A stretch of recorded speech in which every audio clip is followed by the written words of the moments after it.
कोई भी सपना साकार करने के लिए सबसे जरूरी है सही कोच का होना। चुनिए शिवा क्लासेस को और करें अपने BCECEICARBHU 11th and 12th का सपना साकार। Download the app now.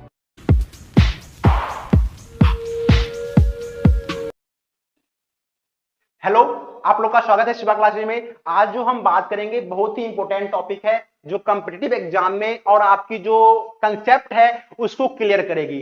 Topic क्या है? Important variety and gene.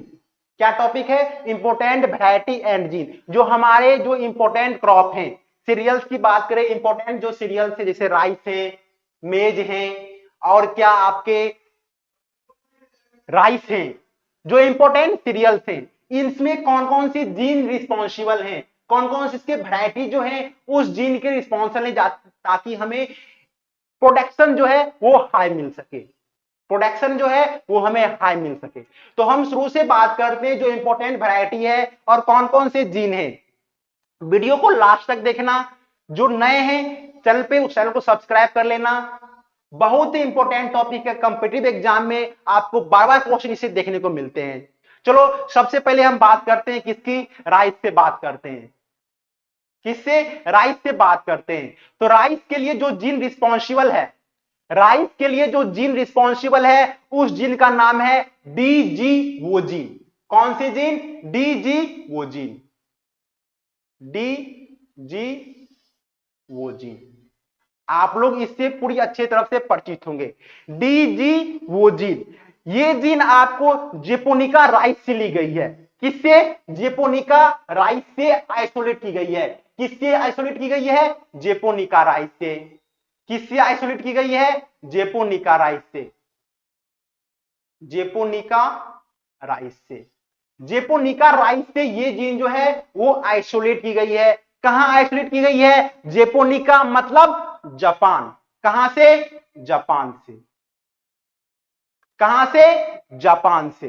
ठीक है। तो डीजी वो जीन जो है वो रिस्पॉन्सिबल है किसके लिए? ड्वार्फनेस के लिए।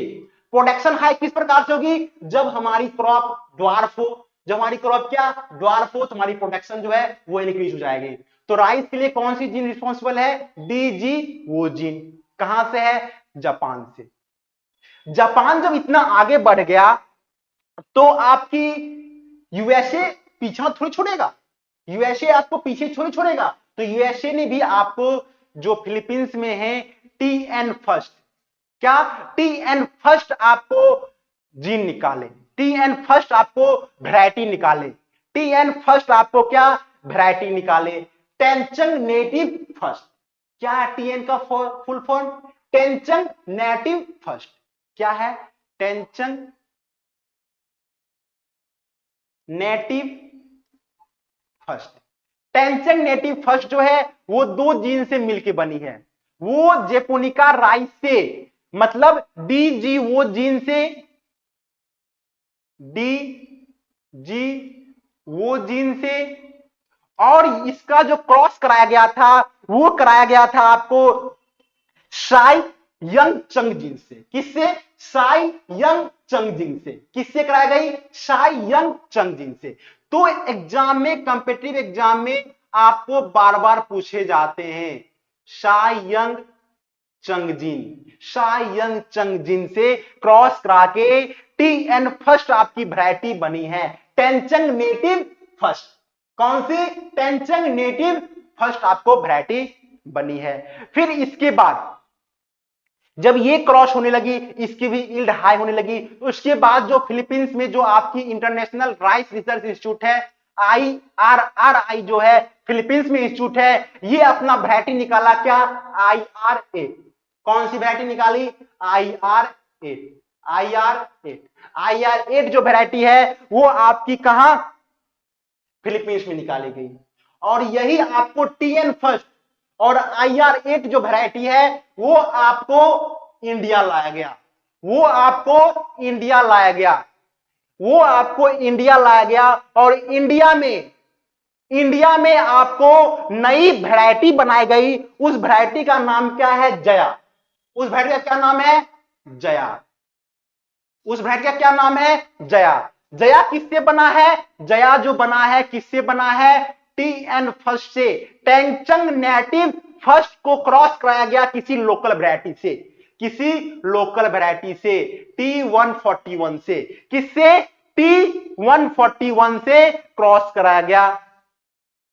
तो कौन सी वैरायटी बनी? जया बनी। इसीलिए जया को क्या कहा जाता है? मिरेकल राइस कहा जाता है। इसीलिए जया को क्या कहा जाता है? मिरेकल राइस कहा जाता है। Miracle rice, miracle rice. Jaya को क्या कहा जाता है? मिरेकल राइस कहा जाता है। इसके बाद आपको नई नई वैरायटी बनने लगी। जैसे बात करते हैं पद्मा, पद्मा की बात करते हैं, बार बार क्वेश्चन पूछे जाते हैं पद्मा से, पद्मा और जया से बार बार क्वेश्चन पूछे जाते हैं। पद्मा जो है इसके रिवर्स है, पद्मा जो है जया का रिवर्स है। ये जो बनी है T141 को क्रॉस कराया गया था टैंगचंग नेटिव फर्स्ट से। बात करोगे कि बताइए कि TN फर्स्ट यहां लिखे, T41 वहां लिखे, अंतर क्या है दोनों में? अंतर क्या है? हमेशा ध्यान रखो, जो आपके फर्स्ट जो लिखाते हैं, जो फर्स्ट लिखा जाते हैं क्रॉस साइन से, जो पहले लिखाएंगे वो हमेशा क्या होते हैं? फीमेल होते हैं। वो हमेशा क्या होते हैं? फीमेल होंगे। जो क्रॉस साइन के बाद लिखाए जाएंगे वो क्या होंगे? आपको मेल होंगे। वो क्या होंगे? मेल होंगे। इससे क्वेश्चन जो है वो आपको बार बार पूछी जाती है कि पद्मा क्या है, जया क्या है, रिवर्स ऑफ जया क्या होती है, मिरेकल राइस किसे कहते हैं। तो इसे बार बार क्वेश्चन पूछी जाती है। एक क्वेश्चन और आती है राइस से, जो अब बात करोगे बहुत सारे वैरायटी निकल गए हैं राइस की, बहुत सारे वैरायटी आपको देखने को मिलेंगे राइस में। लेकिन जो हिस्ट्री की बात करते हैं, हिस्ट्री में से, राइस के हिस्ट्री में से एक क्वेश्चन और आते हैं आपको, म्यूटेंट वैरायटी ऑफ राइस कौन है?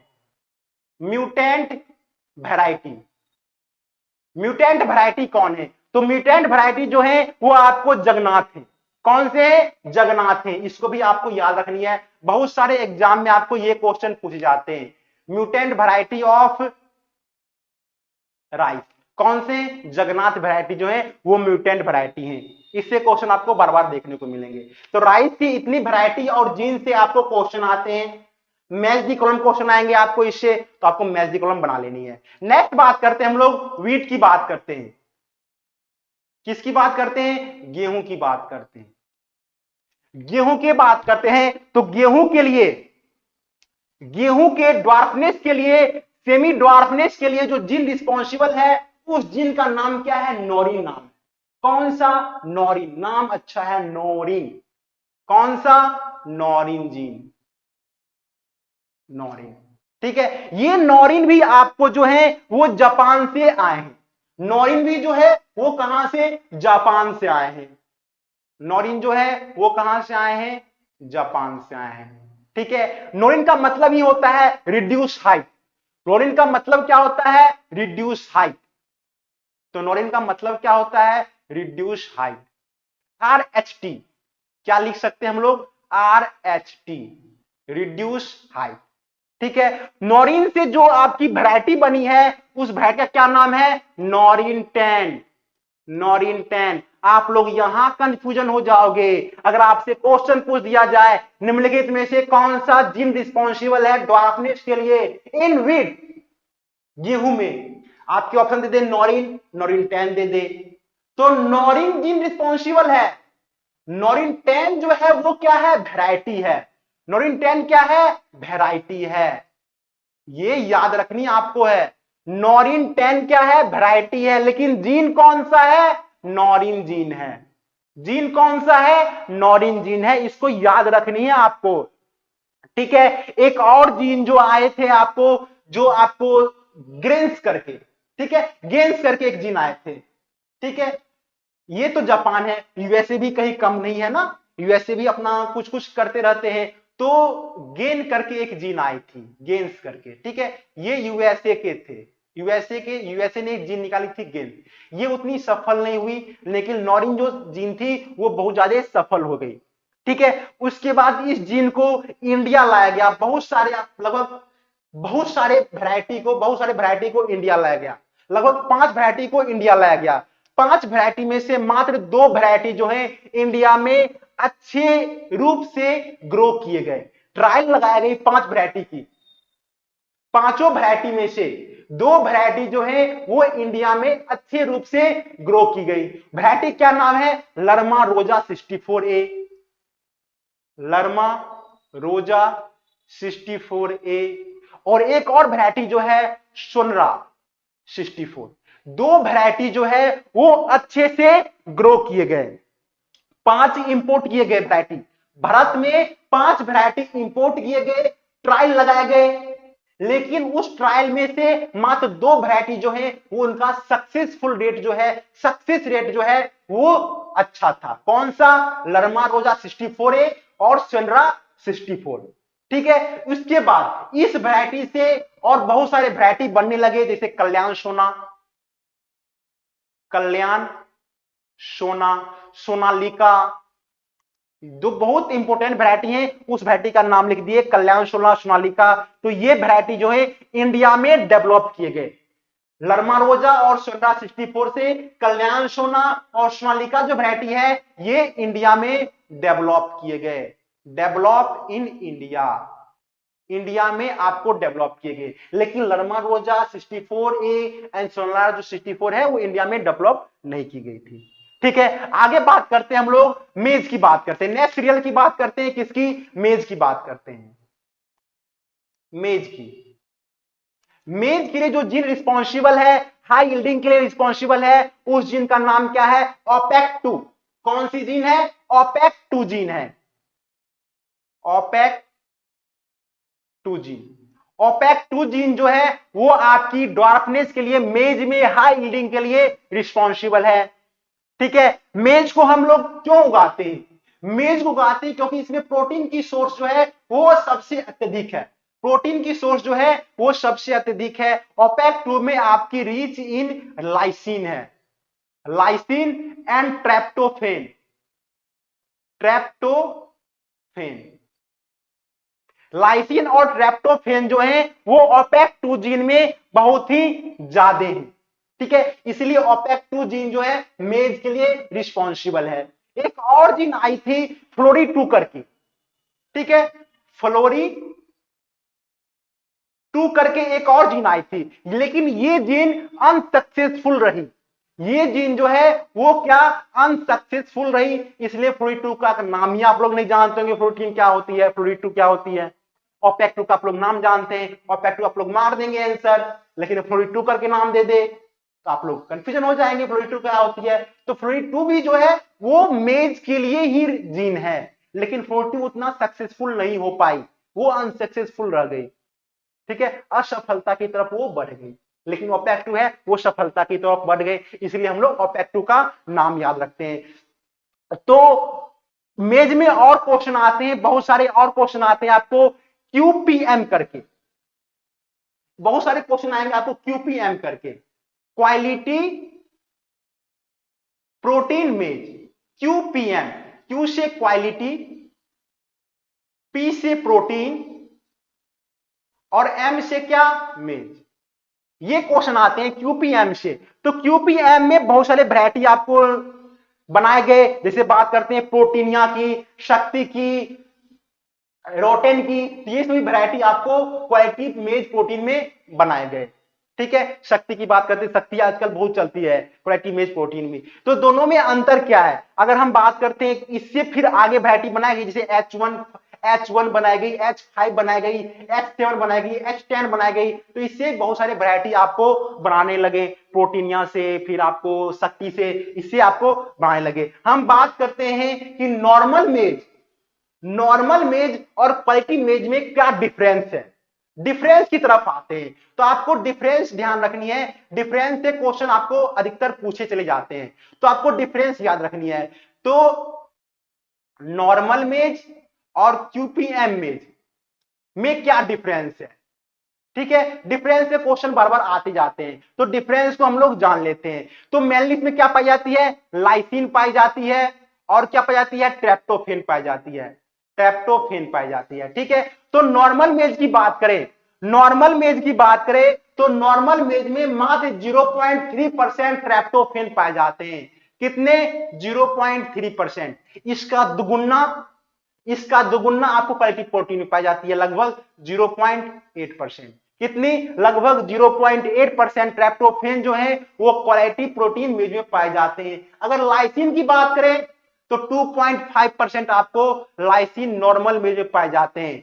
2.5% लाइसिन जो है वो नॉर्मल मेज में पाए जाते हैं। लेकिन क्वालिटी प्रोटीन मेज की बात करें तो क्वालिटी प्रोटीन मेज में हम बात करते हैं जो लाइसिन पाई जाती है वो पाई जाती है 3.5 से 4%। कितनी? 3.5 से 4% आपको पाई जाती है। इससे आपके एग्जाम में क्वेश्चन आते हैं तो इसको देख लेनी है। नेक्स्ट हम बात करते हैं, हम सोरगम की बात करते हैं।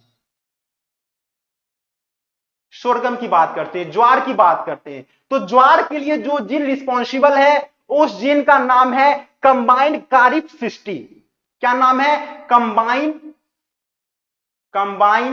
कारिफ कंबाइंड काफिर 60।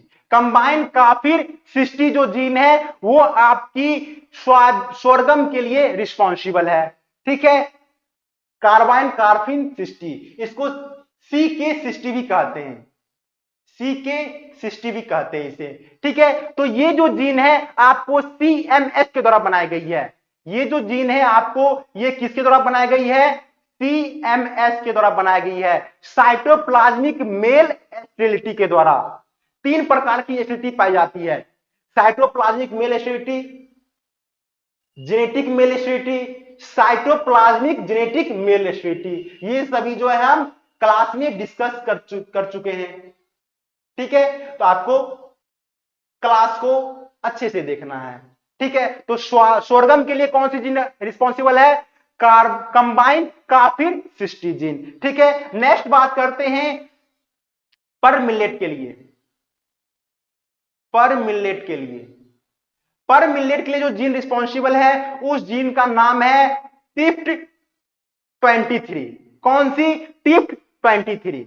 कौन सी जीन है? टिफ्ट 23। ये भी आपको जो जीन है जो है टिफ्ट 23 जो जीन है वो CMS के द्वारा बनाई गई है। किसके द्वारा बनाई गई है? CMS के द्वारा बनाई गई है।